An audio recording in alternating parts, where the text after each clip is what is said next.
ನಮಸ್ತೆ ಆತ್ಮೀಯರೇ, ವೆಜ್ ಊಟ ತಿಂಡಿ ಯೂಟ್ಯೂಬ್ ಚಾನಲ್ಗೆ ಸ್ವಾಗತ. ನಾನು ಶ್ರುತಿ.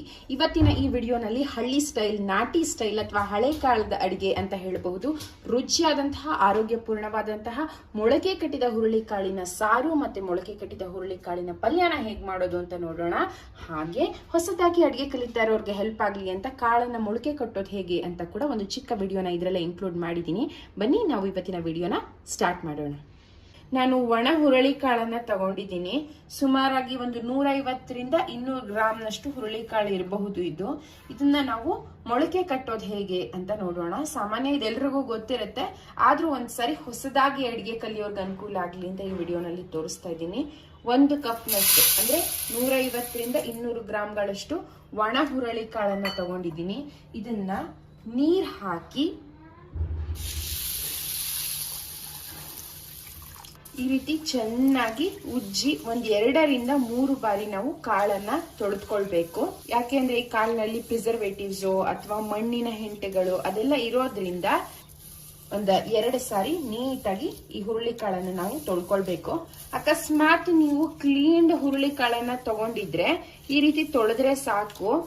ಇಲ್ಲ ಆ ಹುರುಳಿಕಾಳಲ್ಲಿ ಏನಾದ್ರೂ ಕಲ್ಲಿದೆ ಅಂತ ನಿಮ್ಗೆ ಅನ್ಸಿದ್ರೆ ಈ ಹುರುಳಿಕಾಳನ್ನ ನೀವು ಅವಾಗ 2 ಸಾರಿ ಜಾಲಿಸ್ಕೊಳ್ಬೇಕಾಗತ್ತೆ.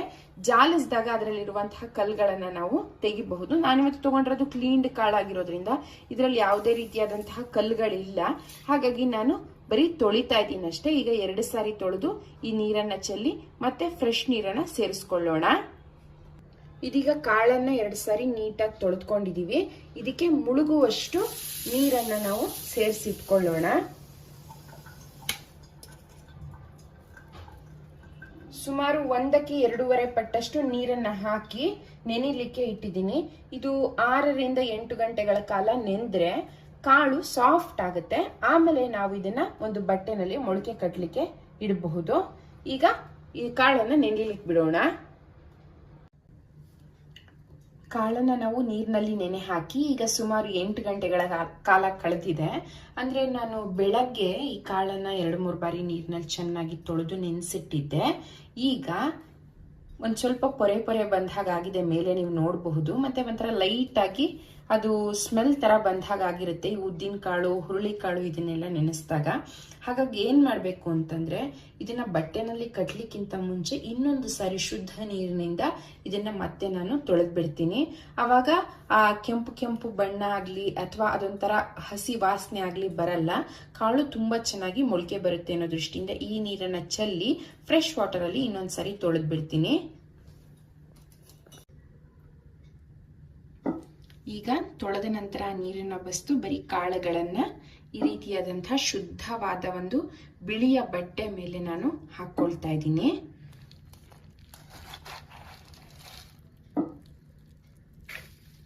ಹೀಗೆ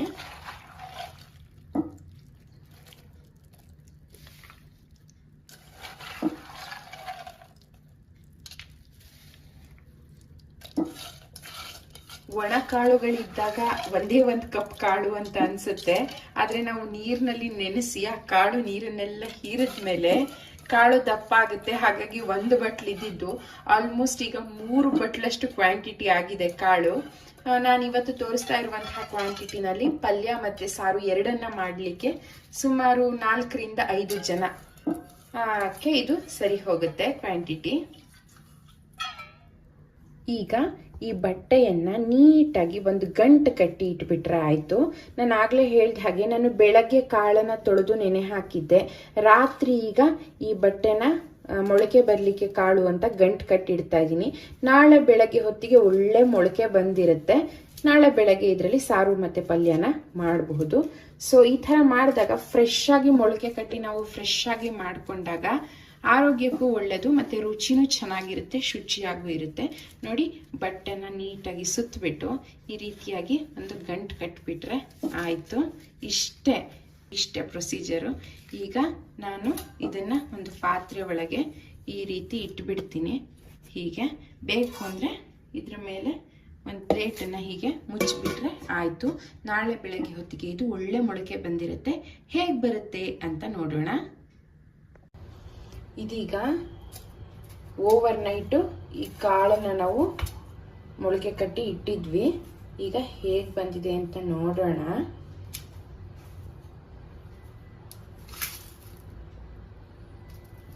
ವಾವ್, ಎಷ್ಟು ಚೆನ್ನಾಗಿ ಮೊಳಕೆ ಬಂದಿದೆ ನೋಡಿ. ಆ ಬ್ರೌನ್ ಕಲರ್ ಕಾಳುಗಳು, ಅದ್ರ ಮೇಲೆ ಪುಟ್ಟ ಪುಟ್ಟ ವೈಟ್ ಕಲರ್ ಮೊಳಕೆ.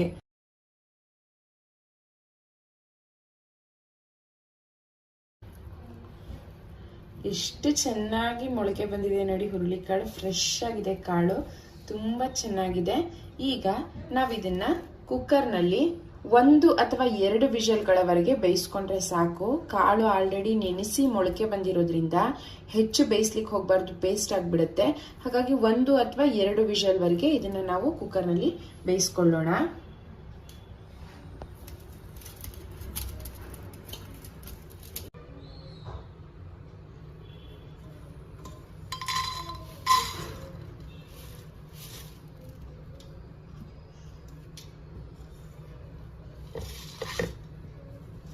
ಮತ್ತೆ ನಾವು ಈ ಕಾಳನ್ನ ಬೇಯಿಸುವಾಗ ಸ್ವಲ್ಪ ನೀರನ್ನ ಹೆಚ್ಚಾಗಿ ಹಾಕೊಂಡ್ರೆ ತೊಂದರೆ ಏನಿಲ್ಲ. ಅಂದ್ರೆ ಈ ಕಾಳು ಮುಳುಗುವವರೆಗೆ ನಾವು ನೀರನ್ನ ಸೇರಿಸ್ತಾ ಇದೀವಿ. ಯಾಕೆ ಅಂದ್ರೆ ಇದನ್ನ ಬಸ್ದ ಮೇಲೆ ನಾವು ಇದೇ ನೀರನ್ನ ಸಾರಿಗೆ ಉಪಯೋಗಿಸ್ಕೊಳ್ತೀವಿ. ಹಾಗಾಗಿ ಸ್ವಲ್ಪ ನೀರು ಹೆಚ್ಚಾಗಿದ್ರೇನು ತೊಂದರೆ ಇಲ್ಲ. ಕಾಳು ಮುಳುಗೋವರೆಗೂ ನೀರು ಹಾಕಿ ಈಗ ಇದನ್ನ ನಾನು 2 ವಿಷಲ್ಗಳವರೆಗೆ ಕೂಗಿಸ್ತಾ ಇದ್ದೀನಿ.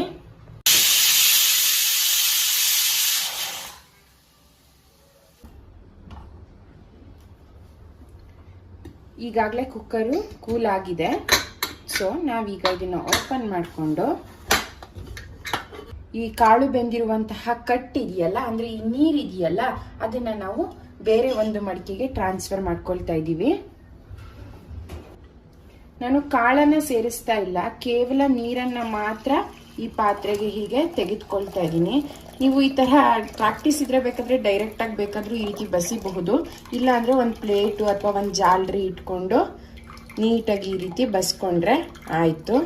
ನೀರೆಲ್ಲ ಈ ಮಡಿಕೆ ಅಥವಾ ಈ ಪಾತ್ರೆಗೆ ಟ್ರಾನ್ಸ್ಫರ್ ಮಾಡಿಕೊಂಡು ಕಾಳನ್ನ ಮಾತ್ರ ಈ ರೀತಿ ಸಪ್ರೇಟ್ ಆಗಿ ಇಟ್ಕೊಂಡ್ರೆ ಆಯ್ತು. ಈಗ ಈ ನೀರನ್ನೇ ನಾನು ಸಾರು ಮಾಡಲಿಕ್ಕೆ ಉಪಯೋಗಿಸ್ಕೊಳ್ತೀನಿ. ಇದನ್ನ ಒಂದು ಸೈಡ್ ನಲ್ಲಿ ಹೀಗೆ ಇಟ್ಕೊಳ್ಳೋಣ. ಮತ್ತೆ ಈಗ ಈ ಸಾರು ಮಾಡಲಿಕ್ಕೆ ಮಸಾಲೆಗಳನ್ನೆಲ್ಲ ನಾವು ಈ ಮಿಕ್ಸರ್ ಜಾರ್ಗೆ ಹಾಕೋತಾ ಇದ್ದೀವಿ. ಈ ಮಿಕ್ಸರ್ ಜಾರ್ಗೆ ನಾನು ಒಂದು 1/4 ಕಪ್ಪು ಅಥವಾ 1 ಹೋಳು ತೆಂಗಿನಕಾಯಿ ತುರಿ ತಗೊಂಡ್ರೆ ಅದ್ರಲ್ಲಿ 1/4 ಭಾಗದಷ್ಟು ಕಾಯಿ ತುರಿನ ತಗೊಂಡಿದ್ದೀನಿ. ಸ್ವಲ್ಪ ಕಾಯಿ ತುರಿ ಸೇರಿಸಿದ್ರೆ ಸಾರಿನ ರುಚಿ ಚೆನ್ನಾಗಿ ಬರುತ್ತೆ. ಹಾಗೆ ಸ್ವಲ್ಪ ಸಿಹಿ ಮೇಲೂ ಕೂಡ ಬರುತ್ತೆ, ಸಾರು ರುಚಿ ಚೆನ್ನಾಗಾಗುತ್ತೆ ಅಂತ. ಹಾಗೆ ಅದ್ರ ಜೊತೆಗೆ ಒಂದು ಸಣ್ಣ ಈರುಳ್ಳಿ, ಪುಟ್ಟ ಸೈಜ್ದು ಒಂದು ಈರುಳ್ಳಿನ ಕಟ್ ಮಾಡಿ ಇಟ್ಕೊಂಡಿದ್ದೀನಿ. ಅದನ್ನ ಕೂಡ ಸೇರಿಸ್ಕೊತಾ ಇದ್ದೀನಿ. ನಾನು ಹಸಿ ಈರುಳ್ಳಿನೇ ಹಾಕ್ತಾ ಇದ್ದೀನಿ. ನಿಮಗೆ ಬೇಕಿಲ್ಲ ಅಂತ ಅನ್ಸಿದ್ರೆ ಬೇಕಾದ್ರೆ ನೀವು ಫ್ರೈ ಮಾಡಬೇಕಾದ್ರೂ ಹಾಕೊಳ್ಬಹುದು ಈರುಳ್ಳಿನ. ಆದ್ರೆ ನಾವು ಮತ್ತೆ ಸಾರನ್ನ ಕುದಿಸೋದ್ರಿಂದ ಏನ್ ಪರವಾಗಿಲ್ಲ ಅಂತ ನಾನು ಹಸಿ ಈರುಳ್ಳಿನೇ ಸೇರಿಸ್ತಾ ಇದ್ದೀನಿ. ಹಾಗೆ 1 ಸ್ಪೂನ್ನಷ್ಟು ರಸಂ ಪೌಡರ್, ತಿಳಿ ಸಾರಿನ ಪುಡಿ ನಮ್ಮ ಮನೆಯಲ್ಲಿ ನಾವು ಏನು ಉಪಯೋಗಿಸ್ತೀವಿ ಅದನ್ನ ಸೇರಿಸ್ಕೊತಾ ಇದ್ದೀನಿ. ನಿಮ್ಮ ಮನೆಯಲ್ಲಿ ಉಪಯೋಗಿಸುವಂತಹ ತಿಳಿ ಸಾರಿನ ಪುಡಿನ ನೀವು ಸೇರಿಸ್ಕೊಳ್ಬಹುದು. ಇಲ್ಲ ಅಂದ್ರೆ MTR ರಸಂ ಪೌಡರ್ನ ಕೂಡ ಹಾಕೊಳ್ಬಹುದು. ಅದು ಟೇಸ್ಟ್ ತುಂಬಾ ಚೆನ್ನಾಗೇ ಬರುತ್ತೆ. ಇದಿಷ್ಟು ಸೇರಿಸಿದ್ಮೇಲೆ ನಾವು ಆಲ್ರೆಡಿ ಬೇಯಿಸಿಟ್ಕೊಂಡಿದ್ವಲ್ಲ ಹುರುಳಿಕಾಳು, ಆ ಹುರುಳಿಕಾಳಿನಲ್ಲಿ 1 ಸೌಟಷ್ಟು ಕಾಳನ್ನ ನಾನು ಈ ಮಿಕ್ಸರ್ ಜಾರ್ಗೆ ಸೇರಿಸ್ತಾ ಇದ್ದೀನಿ. ಮತ್ತೆ ಕಾಳು ತುಂಬಾ ಬಿಸಿ ಇದ್ದಾಗ ಮಿಕ್ಸರ್ ಜಾರ್ಗೆ ಹಾಕಿ ರುಬ್ಲಿಕ್ಕೆ ಹೋಗಬೇಡಿ. ಕಾಳು ತಣ್ಣಗಾದ್ಮೇಲೆ ಮಿಕ್ಸರ್ ಜಾರ್ನಲ್ಲಿ ಸೇರಿಸಿ ರುಬ್ಬಿ.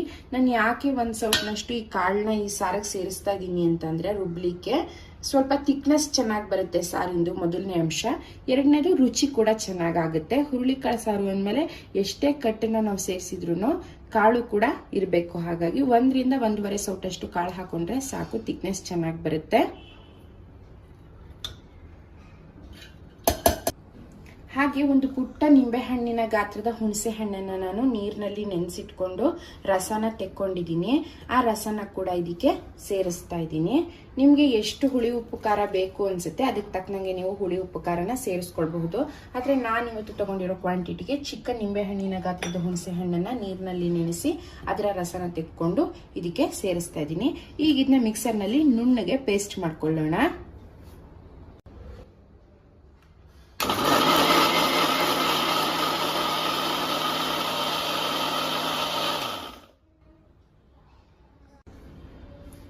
ಈಗ ಇದು ಚೆನ್ನಾಗಿ ನುಣ್ಣಗೆ ರುಬ್ಕೊಂಡಿದ್ದೀವಿ. ಈ ಮಿಶ್ರಣನ ನಾವು ಆಗ್ಲೇ ಎತ್ತಿಟ್ಕೊಂಡಿದ್ದಂತಹ ಕಾಳು ಬೆಂದ ನೀರಿಗೆ ಸೇರಿಸ್ತಾ ಇದ್ದೀವಿ.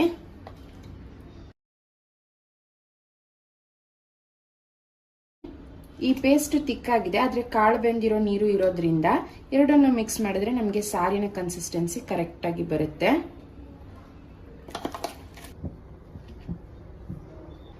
ಇದೀಗ ಸ್ಟವ್ ಹಚ್ಕೊಂಡು ಮೀಡಿಯಂ ಟು ಸಿಮ್ ಫ್ಲೇಮ್ನಲ್ಲಿ ಇಟ್ಕೊಂಡಿದ್ದೀನಿ ನಾನು. ಇದಕ್ಕೆ ರುಚಿಗೆ ತಕ್ಕಷ್ಟು ಉಪ್ಪನ್ನು ಸೇರಿಸ್ತಾ ಇದ್ದೀನಿ. ಒಂದು ಚೂರೇ ಚೂರು, ಒಂದು 2 ರಿಂದ 3 ಚಿಟಿಕೆಯಷ್ಟು ಬೆಲ್ಲವನ್ನು ಕೂಡ ಸೇರಿಸ್ತಾ ಇದ್ದೀನಿ. ನಿಮಗೆ ಬೆಲ್ಲ ಸೇರಿಸಿದಾಗ ಸ್ವಲ್ಪ ಹುಳಿ ಉಪ್ಪು ಖಾರದ ಜೊತೆಗೆ ಚೂರು ಸಿಹಿನೂ ಸೇರಿದ್ರೆ ರುಚಿ ಇನ್ನೂ ಅಚ್ಚುಕಟ್ಟಾಗಿ ಬರುತ್ತೆ ಅಂತ. ಈ ಸಾರನ್ನ ನಾವು ಚೆನ್ನಾಗಿ ಕೊತ ಅನ್ನೋವರೆಗೆ ಚೆನ್ನಾಗಿ ಕುದಿಸ್ಬೇಕು. ಯಾಕೆಂದ್ರೆ ನಾವು ಹಸಿ ಈರುಳ್ಳಿ, ಹಸಿ ತೆಂಗಿನಕಾಯಿ ತುರಿ ಅದನ್ನೆಲ್ಲ ಹಾಕಿರೋದ್ರಿಂದ ಇದು ಚೆನ್ನಾಗಿ ಕುದಿಬೇಕು. ಆಕ್ಚುಲಿ ಹುರುಳಿಕಾಳು ಸಾರು ಕುದ್ದಷ್ಟು ರುಚಿ ಅಂತ ಹೇಳ್ತಾರೆ. ಆಮೇಲೆ ಅವತ್ತಿಗಿಂತ ಮಾರನೇ ದಿನಕ್ಕೆ ಇನ್ನೊಂದ್ಸಲಿ ಕುದಿಸ್ಕೊಂಡು ಉಪಯೋಗಿಸಿದ್ರೆ ಆ ರುಚಿ ಇನ್ನೂ ಹೆಚ್ಚು ಅಂತ ಹೇಳ್ತಾರೆ. ಹಾಗಾಗಿ ಹುರುಳಿಕಾಳು ಸಾರು ಕುದ್ದಷ್ಟು ರುಚಿ. ಇದನ್ನ ಚೆನ್ನಾಗಿ ಕುದಿಸ್ಬೇಕು. ಆ ಕುದ್ದ ನಂತರ ಇದಕ್ಕೆ ಒಂದು ಒಗ್ಗರಣೆ ಕೊಟ್ರೆ ಆಗ ಹುರುಳಿಕಾಳು ಸಾರು ತಯಾರಾಗುತ್ತೆ. ಈಗ ಇದನ್ನ ಕುದಿಲಿಕ್ಕೆ ಬಿಡೋಣ. ನೀವೀಗ ನೋಡಬಹುದು ಸಾರು ಕೊತ ಅಂತ ಕುದೀತಾ ಇದೆ. ಒಳ್ಳೆ ಹಾಲು ಉಕ್ಕಿ ಬರೋ ತರ ಮೇಲಕ್ಕೆ ಉಕ್ಕಿ ಬರ್ತಾ ಇದೆ. ಈ ಹದದಲ್ಲಿ ಚೆನ್ನಾಗಿ ಕುದ್ದಿದೆ ಅಂತ ಅರ್ಥ. ಅದು ಅಲ್ಲದೆ ಮನೆಯಲ್ಲಿ ಒಳ್ಳೆ ಪರಿಮಳ ಬರುತ್ತೆ. ಈ ಹುರುಳಿಕಾಳು ಸಾರು ಕುದ್ದಾಗ ಚೆನ್ನಾಗಿ ಒಳ್ಳೆ ಪರಿಮಳ ಬರುತ್ತೆ. ಅದರಿಂದನೂ ನಾವು ಇದು ಕುದ್ದಿದೆ ಅಂತ ತಿಳ್ಕೊಳ್ಬಹುದು. ಈಗ ಸಾರು ತಯಾರಾಗಿದೆ. ಸ್ಟವ್ ಅನ್ನು ಆಫ್ ಮಾಡಿದ್ದೀನಿ. ಇದು ಸರಿಯಾದಂತಹ ಹಂತ. ಈಗ ಈ ನಾವು ಮಡಿಕೆನ ಪಕ್ಕಕ್ಕೆ ಇಟ್ಕೊಂಡು ಇದಕ್ಕೆ ಒಂದು ಸಣ್ಣ ಒಗ್ಗರಣೆನ ಹಾಕೊಳ್ಳೋಣ.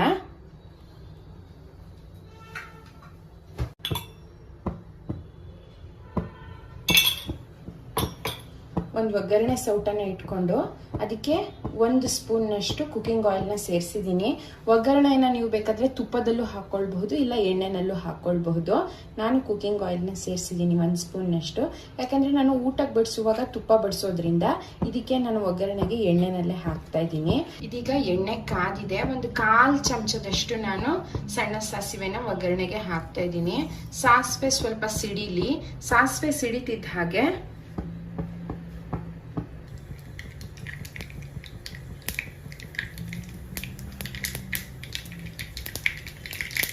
ಒಂದೇ ಒಂದು ಚಿಟಿಕೆಯಷ್ಟು ಇಂಗಿನ ಪುಡಿನ ಸೇರಿಸ್ತಾ ಇದ್ದೀನಿ. ಈಗ ಸ್ಟವ್ನ ಆಫ್ ಮಾಡ್ಕೊಂಡು ಬಿಡೋಣ. ಒಗ್ಗರಣೆ ತಯಾರಾಗಿದೆ, ಸಾರು ತಯಾರಾಗಿದೆ. ಈ ಒಗ್ಗರಣೆನ ಈಗ ಸಾರಿನ ಮೇಲೆ ಹಾಕ್ಬಿಟ್ರೆ ಹುರುಳಿಕಾಳು ಸಾರು ಅಥವಾ ಮೊಳಕೆ ಕಟ್ಟಿದ ಹುರುಳಿಕಾಳಿನ ಸಾರು ತಯಾರಾಗತ್ತೆ. ಆಕ್ಚುಲಿ ನಾನು ವಿಡಿಯೋ ಮಾಡ್ತಿದ್ರು ಕೂಡ ಮನೆಯಲ್ಲೆಲ್ಲ ಘಮ ಅಂತ ಇದೆ. ಆ ಘಮಕ್ಕೆ, ಆ ಪರಿಮಳಕ್ಕೆ ಈಗಲೇ ಊಟ ಮಾಡೋಣ ಅನ್ನಿಸ್ತಾ ಇದೆ. ಅಷ್ಟು ಚೆನ್ನಾಗಿದೆ ಸಾರಿನ ಸುವಾಸನೆ, ಅಷ್ಟು ಚೆನ್ನಾಗಿದೆ ಸಾರು. ಈಗ ಒಂದು ಒಗ್ಗರಣೆ ಮೇಲೆ ಸೇರಿಸ್ತಾ ಇದ್ದೀವಿ. ಮೊದಲೆಲ್ಲ ಇದನ್ನ ಹಳ್ಳಿ ಅಡಿಗೆ, ಹಳೆ ಕಾಲದ ಅಡಿಗೆ ಅಂತ ಅನ್ಕೊಳ್ತಾ ಇದ್ರು ಕೆಲವರು. ಆದ್ರೆ ಹಾಗಲ್ಲ, ತುಂಬಾ ಆರೋಗ್ಯಯುತವಾದಂತಹ ಅಡಿಗೆ. ಹುರುಳಿಕಾಳು ಸಾರು ಮಕ್ಕಳಲ್ಲಿ ತುಂಬಾ ಆರೋಗ್ಯ ವೃದ್ಧಿ ಮಾಡುತ್ತೆ. ಈಗ ಚಳಿಗಾಲ ಆಗಿರೋದ್ರಿಂದ ಮಕ್ಕಳಿಗೆ ಕೆಲವರಿಗೆ ಶೀತ, ಕೆಮ್ಮು, ನೆಗಡಿ ಆಗುವಂತಹದ್ದು ಸಹಜ. ಈ ರೀತಿಯಾದಂತಹ ಹುರುಳಿಕಾಳನ್ನ ನಮ್ಮ ಆರೋಗ್ಯದಲ್ಲಿ, ನಮ್ಮ ಆಹಾರದಲ್ಲಿ ನಾವು ಸೇರಿಸೋದ್ರಿಂದ ದೇಹ ಸ್ವಲ್ಪ ಉಷ್ಣತೆಯನ್ನ ಕಾಪಾಡಿಕೊಳ್ಳುತ್ತೆ. ಯಾಕೆಂದ್ರೆ ಇದು ಹೀಟ್ ಪದಾರ್ಥ ಆಗಿರೋದ್ರಿಂದ ದೇಹದ ಉಷ್ಣತೆ ಮೇಂಟೈನ್ ಆಗುತ್ತೆ. ಹಾಗಾಗಿ ಈ ರೀತಿ ಚಳಿ ಬಂದಾಗ, ಮಳೆ ಬಂದಾಗ ಈ ರೀತಿ ಹುರುಳಿಕಾಳು ಸಾರು, ಹುರುಳಿಕಾಳು ಪಲ್ಯ ಮಾಡ್ಕೊಟ್ರೆ ಮಕ್ಳಿಗೆ ರುಚಿಯಾಗೂ ಇರುತ್ತೆ, ಆರೋಗ್ಯವಾಗೂ ಇರುತ್ತೆ. ಈಗ ಪಲ್ಯ ಹೇಗೆ ಮಾಡೋದು ಅಂತ ನೋಡೋಣ. ನಾನು ಮಣ್ಣಿನ ಮಡಿಕೆನಲ್ಲೇ ಇವತ್ತು ಸಾರನ್ನ ತೋರಿಸಿದ್ದೀನಿ. ಅದೇ ರೀತಿ ಮಣ್ಣಿನ ಒಂದು ಬಾಣಲೆ ಇಟ್ಕೊಂಡಿದ್ದೀನಿ. ಇದರಲ್ಲೇ ಪಲ್ಯನ ತೋರಿಸ್ತಾ ಇದ್ದೀನಿ. ಸಾಮಾನ್ಯವಾಗಿ ನಾನು ಈ ರೀತಿ ಹುರುಳಿಕಾಳು ಪಲ್ಯ, ಕಾಳು ಪಲ್ಯಗಳು ಅದನ್ನೆಲ್ಲ ಮಾಡಿದಾಗ ಈ ಮಣ್ಣಿನ ಮಡಿಕೆನಲ್ಲಿ ಮಾಡ್ಲಿಕ್ಕೆ ಇಷ್ಟಪಡ್ತೀನಿ. ರುಚಿ ತುಂಬಾ ಚೆನ್ನಾಗಿ ಬರುತ್ತೆ ಮತ್ತು ಆರೋಗ್ಯಕ್ಕೂ ಒಳ್ಳೇದು ಅಂತ. ಆದ್ರೆ ಇದರಲ್ಲಿ ಒಂದು ಅಂಶ ಏನಪ್ಪಾ ಅಂದ್ರೆ, ಮಣ್ಣಿನ ಮಡಿಕೆನ ಇಟ್ಟಾಗ ನಾವು ತಕ್ಷಣ ಈ ಬಾಣಲೆಗೆ ಅಥವಾ ಈ ಮಣ್ಣಿನ ಮಡಿಕೆಗೆ ಎಣ್ಣೆನ ಹಾಕಬೇಕು. ಖಾಲಿ ಬಾಣಲಿ, ಖಾಲಿ ಮಡಿಕೆನ ನಾವು ತುಂಬಾ ಹೊತ್ತು ಒಲೆ ಮೇಲೆ ಇಟ್ಟು ಕಾಯಿಸಿದ್ರೆ ಅದು ಹಾಳಾಗುವಂತಹ ಸಾಧ್ಯತೆ ಇರುತ್ತೆ. ಹಾಗಾಗಿ ಈಗ ನಾನು ಇದಕ್ಕೆ ಸುಮಾರಾಗಿ ಒಂದು 2 ರಿಂದ 3 ಸ್ಪೂನ್ಗಳಷ್ಟು, ಪುಟ್ಟ ಸ್ಪೂನಲ್ಲಿ 3 ಸ್ಪೂನ್ಗಳಷ್ಟು ಎಣ್ಣೆನ ಸೇರಿಸ್ಕೊಂಡಿದ್ದೀನಿ ಒಗ್ಗರಣೆಗೆ. ಈ ಎಣ್ಣೆ ಕಾಯಿಲಿ, ನಂತರ ಒಗ್ಗರಣೆ ಹಾಕೋಣ. ಹುರುಳಿಕಾಳು ಸಾರಿಗೆ ಕಾಂಬಿನೇಷನ್ ಆಗಿ ಅನ್ನನೂ ಚೆನ್ನಾಗಿರುತ್ತೆ, ಮುದ್ದೆನೂ ಚೆನ್ನಾಗಿರುತ್ತೆ. ಮತ್ತು ಇನ್ನೊಂದು ಅಂಶ ಅಂದರೆ ಹುರುಳಿಕಾಳು ಸಾರು ಮಾಡುವಾಗ ತುಂಬ ನೀರಾಗಿ ಮಾಡ್ಲಿಕ್ಕೆ ಹೋಗಬೇಡಿ ಅಥವಾ ತುಂಬ ಗಟ್ಟಿಯಾಗಿ ಮಾಡ್ಲಿಕ್ಕೆ ಹೋಗಬೇಡಿ. ತಿಳಿ ಸಾರು ಮತ್ತು ಸಾಂಬಾರು ಎರಡರ ಮಧ್ಯದ ಕನ್ಸಿಸ್ಟೆನ್ಸಿನಲ್ಲಿ ನೀವು ಹುರುಳಿಕಾಳು ಸಾರನ್ನ ಮಾಡ್ಕೊಂಡ್ರೆ ಅದು ಮುದ್ದೆ ಮತ್ತು ಅನ್ನ ಎರಡಕ್ಕೂ ತುಂಬ ಚೆನ್ನಾಗಿ ಒಪ್ಪುತ್ತೆ. ಸಾಮಾನ್ಯವಾಗಿ ಹುರುಳಿಕಾಳು ಸಾರು ಹುರುಳಿಕಾಳು ಪಲ್ಯ ಮಾಡಿದ್ರೆ ಮಕ್ಕಳು ಅನ್ನಕ್ಕೂ ಪಲ್ಯನೇ ಹಾಕು, ಚಪಾತಿ ದೋಸೆಗೂ ಇದೇ ಪಲ್ಯ ಹಾಕು ಅಂತ ಹೇಳ್ತಾರೆ, ಅಷ್ಟು ಟೇಸ್ಟಿ ಆಗಿರುತ್ತೆ.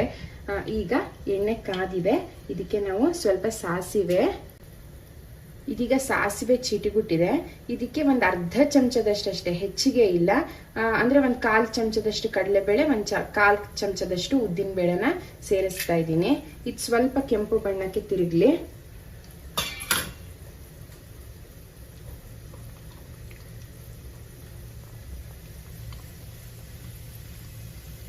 ಹಾಗೆ ಒಂದು 4ರಿಂದ 5 ಹಸಿಮೆಣಸಿನಕಾಯಿನ ಹೆಚ್ಚಿಟ್ಕೊಂಡಿದ್ದೀನಿ, ಅದನ್ನು ಈ ಒಗ್ಗರಣೆಗೆ ಸೇರಿಸ್ತಾ ಇದ್ದೀನಿ.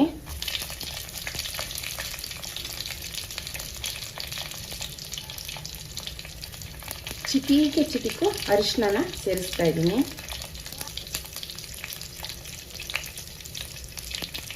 ಸ್ವಲ್ಪ ಕರಿಬೇವಿನ ಸೊಪ್ಪು, ಅಂದರೆ ಸುಮಾರು 1 ಎಸಳಿನಷ್ಟು ಕರಿಬೇವಿನ ಸೊಪ್ಪನ್ನು ನಾನು ಇದಕ್ಕೆ ಹಾಕ್ಕೊಂಡಿದ್ದೀನಿ. ಈ ಹಸಿರು ಮೆಣಸಿನಕಾಯಿನ ಬಣ್ಣ ಸ್ವಲ್ಪ ಬೆಳ್ಳಗಾಗಲಿ, ಅಂದರೆ ಒಗ್ಗರಣೆಯಲ್ಲಿ ಚೆನ್ನಾಗಿ ಕರಿಬೇವು ಹಸಿರು ಮೆಣಸಿನಕಾಯಿ ಎಲ್ಲ ಆಗಬೇಕು.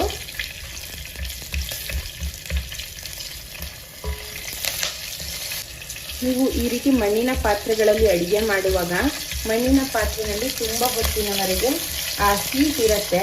ಹಾಗಾಗಿ ನೀವು ಸಾರು ಕುದಿಲಿಕ್ಕೆ ಇಡಲಿ, ಈ ರೀತಿ ಒಗ್ಗರಣೆ ಕುದಿಲಿಕ್ಕೆ ಇಡಲಿ, ಸ್ಟವ್ ಆಫ್ ಮಾಡಿದ್ಮೇಲೂ ಅದರಲ್ಲಿ ಕಾಳು ತುಂಬ ಹೊತ್ತು ರಿಟೈನ್ ಆಗಿರುತ್ತೆ.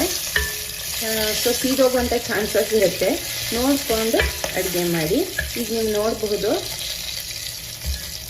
ಹಸಿರು ಮೆಣಸಿನಕಾಯಿ ಕರಿಬೇವಿನ ಸೊಪ್ಪು ಎಲ್ಲ ಅದರ ಬಣ್ಣ ಬದಲಾಗಿದೆ, ಕಡಲೆಬೇಳೆ ಉದ್ದಿನಬೇಳೆ ಚೆನ್ನಾಗಿ ಫ್ರೈ ಆಗಿದೆ. ಇದಕ್ಕೀಗ ನಾನು ಒಂದು ಮೀಡಿಯಮ್ ಸೈಜಿನ ಈರುಳ್ಳಿನ ಹೆಚ್ಚಿಟ್ಕೊಂಡಿದ್ದೀನಿ, ಅದನ್ನು ಸೇರಿಸ್ತಾ ಇದ್ದೀನಿ.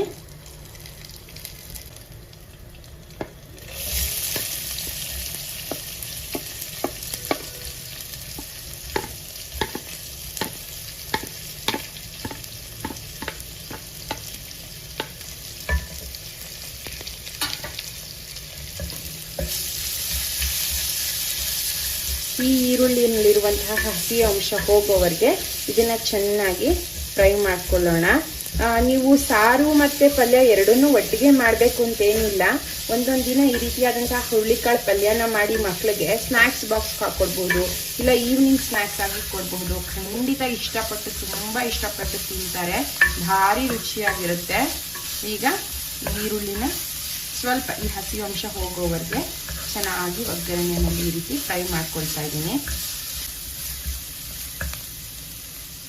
ಅಬ್ಸರ್ವ್ ಮಾಡಿರ್ಬೋದು ನೀವು, ಈರುಳ್ಳಿಯ ಬಣ್ಣ ಕೂಡ ಲೈಟಾಗಿ ಟ್ರಾನ್ಸ್ಪರೆಂಟ್ ಆಗಿದೆ ಮತ್ತು ಈರುಳ್ಳಿ ಹಸಿ ವಾಸನೆ ಎಲ್ಲ ನೀಟಾಗಿ ಹೋಗಿದೆ. ಈ ಹಂತದಲ್ಲಿ ನಾವು ಇದಕ್ಕೆ ಆಗಲೇ ಬೇಯಿಸಿಟ್ಕೊಂಡಿದ್ವಲ್ಲ ಮೊಳಕೆ ಕಟ್ಟಿದ ಹುರುಳಿಕಾಳು, ಅದನ್ನು ಮತ್ತು ಕಾಯಿ ತುರಿಯನ್ನು ಸೇರಿಸೋಣ.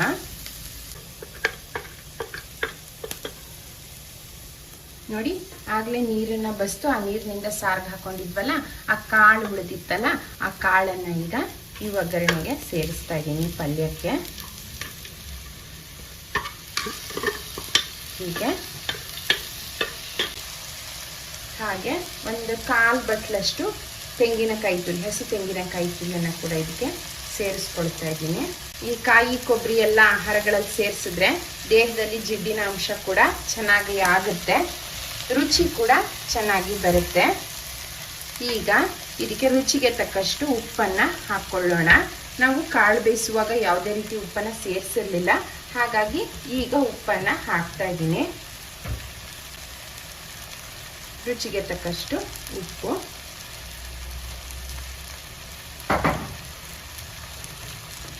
ಒಂದೊಮ್ಮೆ ನೀಟಾಗಿ ಹೀಗೆ ಮಿಕ್ಸ್ ಮಾಡಿ ಒಂದು ಪ್ಲೇಟನ್ನು ಮುಚ್ಚಿ 1 ನಿಮಿಷಗಳ ಕಾಲ ಆ ಹಬೆನಲ್ಲಿ ಹಾಗೆ ಬಿಟ್ಬಿಡ್ತೀನಿ. ಅಂದರೆ ಆ ಉಪ್ಪು ಖಾರ ಎಲ್ಲ ನೀಟಾಗಿ ಕೂಡ್ಕೊಳ್ಳಿ ಹಬೆನಲ್ಲಿ ಅನ್ನೋ ಉದ್ದೇಶ ಅಷ್ಟೇ. ಈ ಹಬೆನಲ್ಲಿ ಇದು ಚೆನ್ನಾಗಿ ಹೊಂದ್ಕೊಳ್ಳಿಕ್ಕೆ 1 ನಿಮಿಷಗಳ ಕಾಲ ಈ ರೀತಿ ಒಂದು ಪ್ಲೇಟನ್ನು ಮುಚ್ಚಿ ಬಿಟ್ಬಿಡೋಣ. ಆಲ್ರೆಡಿ ಕಾಳು ಬೆಂದಿರೋದ್ರಿಂದ ಹೆಚ್ಚು ಸಮಯ ಈ ರೀತಿ ನಾವು ಬಿಡೋ ಅವಶ್ಯಕತೆ ಇಲ್ಲ. ನೋಡಿ, ಈ ರೀತಿ ಸ್ವಲ್ಪ ಹಬೆ ಬರಬೇಕು.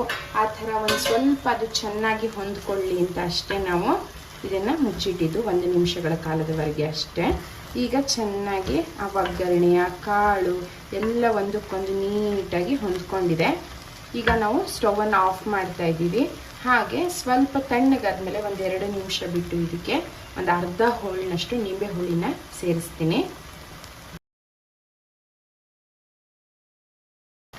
ಆದಷ್ಟು ಈ ರೀತಿ ಪಲ್ಯಗಳನ್ನು ಮಾಡಿದಾಗ ಬಿಸಿ ಬಿಸಿ ಇರುವಾಗ ಅಥವಾ ಈ ಥರ ಒಲೆ ಮೇಲೆ ಇರುವಾಗ ನಿಂಬೆ ಹಣ್ಣಿನ ಹುಳಿನ ಸೇರಿಸಲ್ಲ.